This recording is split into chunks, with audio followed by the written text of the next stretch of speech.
Today we're going over the most epic survival stories in history. Poon Lim. It's November 23rd, 1942, and 24-year-old Poon Lim is desperately clinging to a wooden plank in the vast emptiness of the Atlantic Ocean. Just moments earlier, he had been a steward aboard the SS Ben Lomond, a British merchant marine ship on its way to New York.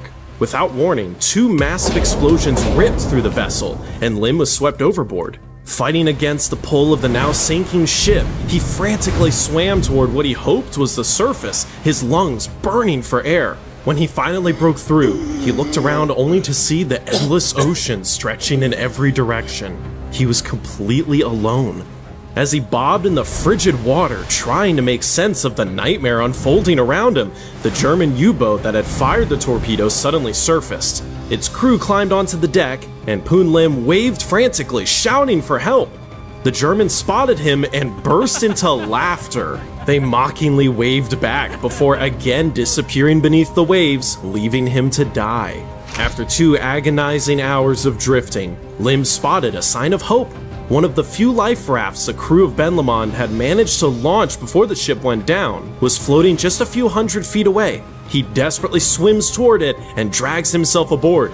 In the distance, he sees another raft carrying a handful of other survivors, and they begin waving for him to join them. But with no oars to steer, the raft slowly drifted apart until once again, he was completely alone. Aboard the raft, Lim finds some food, water, and signaling supplies. He began rationing carefully, clinging to hope that rescue would come soon, but days stretched into weeks, and his supplies dwindled to nothing. Realizing he would probably run out of food before he was rescued at this rate, Lim made a desperate decision. He would save his last piece of hardtack not to eat, but to use as bait. He fashioned a fishing hook from the spring in his flashlight and unraveled hemp rope for a fishing line. Surprisingly, the fish seemed to like the hardtack more than the sailors ever did, but his hook was too small to catch anything substantial.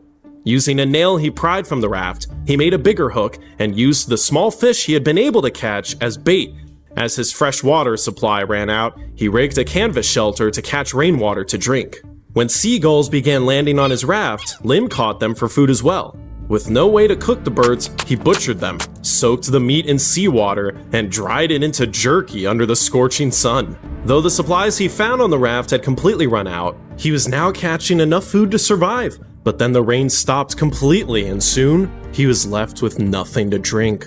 Sunburned and delirious with thirst, he watched as sharks began circling his raft. In this moment, Lim comes up with an idea only a man staring at death could come up with. But before we get into that absolute crazy thing that Poon Lim does to find something to hydrate with, have you ever wondered if your weird symptoms are also just from dehydration or something much more serious? Using seagull remains as bait, he tries to catch one of the sharks. He gets a bite and he uses all of his strength to pull the giant fish out of the water. Desperate beyond reason, he cuts it open and drinks the blood from its liver. A few days later, a cargo ship appears and Lim shouts to them in English, begging them to save him. But they ignore his request, the crew assuming he was a Japanese sailor.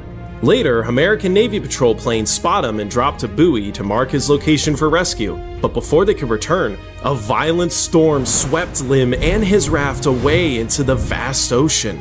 Months pass and Poon Lim gives up counting the days he has been lost at sea. Starving and sunburned, he's about to give up. But one morning, while gazing out at the water, he noticed something different. The color of the ocean had changed. He had drifted closer to shore. But where was he? And more crucially, could he survive long enough to be found? Finally, on April 5th, 1943, 4 months after the Ben Lomond's sinking, a Brazilian fishing boat spotted him just 9 miles off the coast of northern Brazil. Using the last of his strength, he stands and shouts for help, and the fishermen come to his rescue. By this point, Lim had lost 20 pounds and was so weak the fishermen had to lift his emaciated body from the raft into their boat. In a Brazilian hospital, Lim learned he was the sole survivor from his ship. He had survived for 133 days drifting alone in the Atlantic Ocean. Poon Lim makes a full recovery and is later told that no one had ever survived longer on a raft at sea. He quickly replied, "I hope no one will ever have to break that record."